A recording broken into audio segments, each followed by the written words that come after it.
మన తెలంగాణ బిడ్డ జాన్లిరి ఇప్పుడు మన ముందుకు వచ్చినది.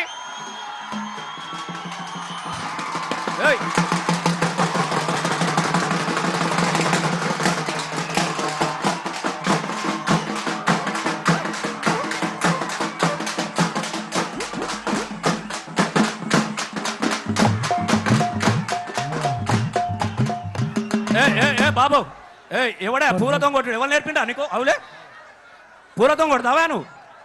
పూలతో కొట్టు. మీకోసం మీరు చప్పట్లు కొట్టడానికి సంతోషపడతాం.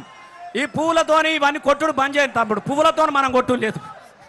మీ అందరికి కూడా మళ్ళొక్కసారి దండాలు తెలియజేసుకుంటూ, గులాబీ జాతరకు వచ్చినటువంటి దండు కదిలిన దండోలే, చీమల దండోలే కదిలి వచ్చినటువంటి అన్నలందరికీ కూడా పేరు పేరున హృదయపూర్వకంగా దండాలు. అమ్మ కళాకారులు అందరు కూర్చోవాలి. అయిపోయింది అన్న మీది, ప్లీజ్, థ్యాంక్ యూ. మీరు అందరు పోవాలి, వెనక కూర్చోండి, అందరు కూర్చోండి. ఇప్పుడు మన సంధ్య మీరందరు యూట్యూబ్లో చూసిర్రు, రజతోత్సవ వేడుక అని చెప్పేసి కోట్లాది మిలియన్స్ల కేసీఆర్ సభ కోసం వచ్చిన మన సంధ్య, వరంగల్ సంధ్య. ఈ పాటను కూడా మీరు అందరూ